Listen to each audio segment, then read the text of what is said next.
namun yang baru terrealisasi hanya... Ini kan baru Februari, iya, Pak. 800 triliun.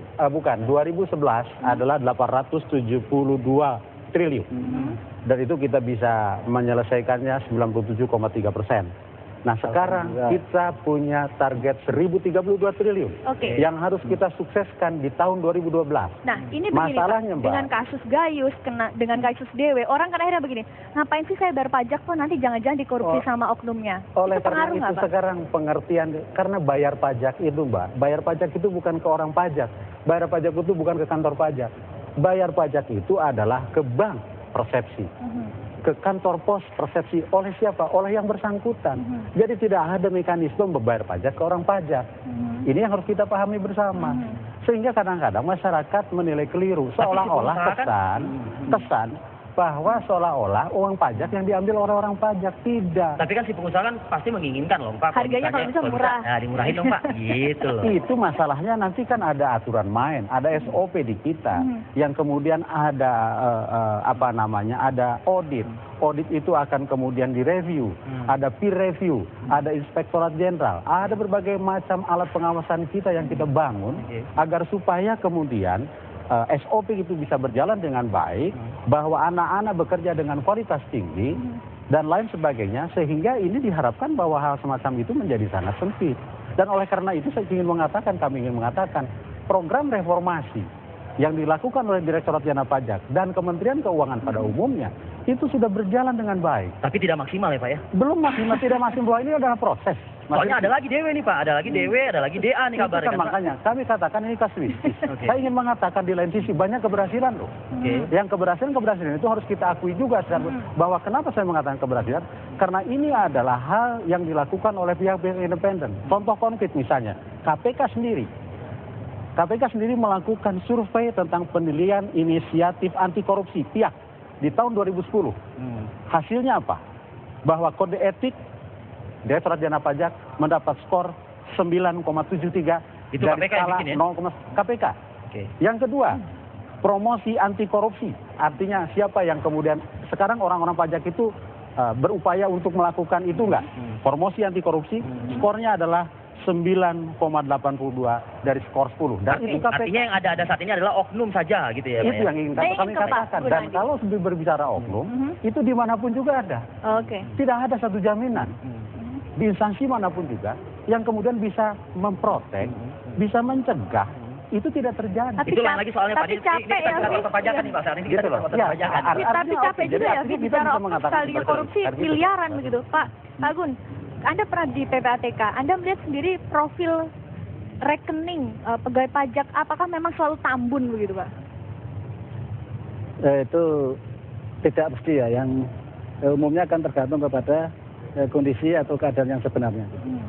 Sebetulnya tugas daripada PPATK itu ya dengan hormat saya perhatikan di undang-undangnya gitu ya, dengan izin dari Pak Kepala PPATK dan wakilnya. Tugasnya adalah memberantas dan mencegah dan berantas tindak pencucian uang gitu. Jadi salah satu temuan tentang rekening DW ini saya kira sebagai satu keberhasilan dari upaya pencegahan dan pemberantasan pencucian uang itu. Biasanya seperti apa PPATK itu menemukan sebuah rekening yang, wah ini rekening aneh ini, apakah itu acak atau itu ada laporan? Itu ada semacam kecurigaan ya, bahwa yang bersangkutan tadi sebenarnya Mbak Ratna itu tentang profil ya. Profilnya itu pertama kan karena PPATK itu kan berurusan dengan asal-usul sumber penghasilan gitu. Jadi ya profilnya pertama dilihat dari sumber penghasilannya itu yang resmi, yang legal, yang saya itu berapa gitu. Kalau ternyata bahwa laporan dari satu bank itu katakan itu ternyata bahwa jumlah rekeningnya itu ternyata tidak match lah dengan profilnya itu, makanya pantas dicurigai gitu. Tapi bisa dicurigai ada suatu proses namanya proses analisis gitu.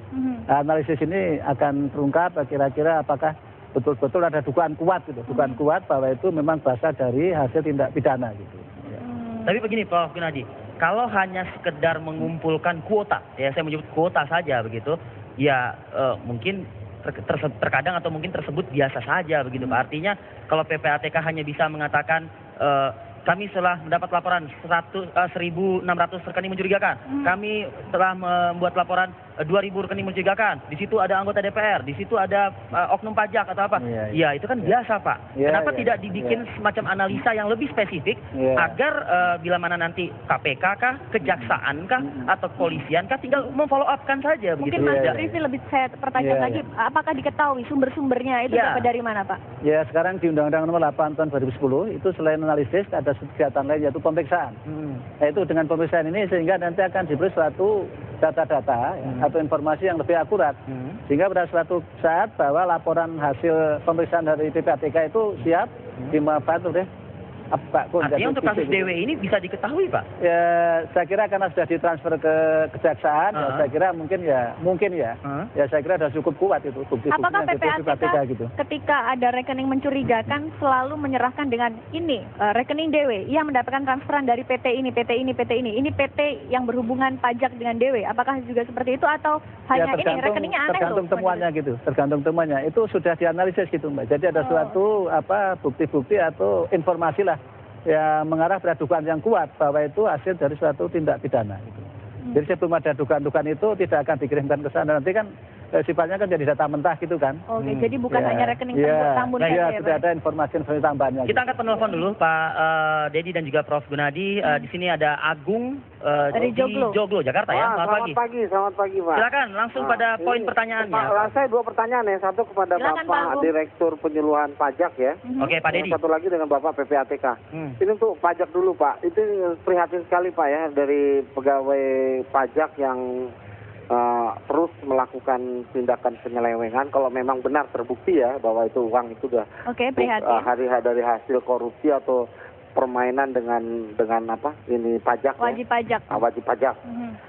Mohon itu Pak mutasi rutin aja Pak, jangan terlalu lama menempatkan pegawai pajak itu harus rotasi terus 3 bulan sekali begitu loh Pak. Mutasi atau pemecatan mungkin yang lebih tepatnya. Kok pemecatan, kalau nggak bersalah jangan dipecat. Rotasi maksud saya pejabat-pejabat pajak. Jadi jangan sampai jangan terlalu lama ditempatnya di situ. Iya, itu menyebabkan tuh gampang dia berkokalingkong dengan wajib pajak. Yang kedua, Pak Agung?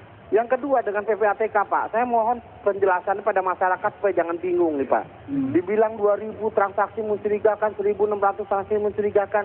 Kalau tidak melibatkan pejabat, umpama kayak saya nih, orang sipil ya Pak, mau terima uang sekian puluh miliar hasil penjualan barang antik umpamanya. Apakah saya harus lapor PPATK juga Pak? Apakah itu kan uang saya bukan dari hasil cuci uang, bukan dari korupsi, bukan dari untuk terorisme atau kegiatan uang-uang yang bersifat inilah kejahatan. Tapi kan gitu. Untuk memperjelas nggak apa-apa Pak Agung?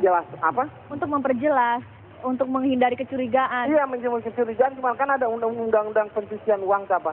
Masyarakat jadi jangan bingung Pak, ini untuk aparat pemerintah, pejabat, atau untuk masyarakat, kalau masyarakat biasa Pak. Sekarang yang saya ketahui adalah untuk transaksi di atas 500 juta Pak. Iya, transaksi barang antik mahal Mas, belum tahu miliaran. Iya, makanya itu kita antisipasi. Baik, terima kasih Mas Agung di Joglo.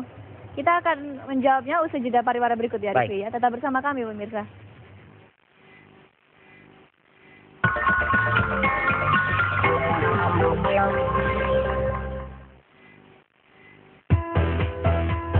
Jadi aksi itu tidak semudah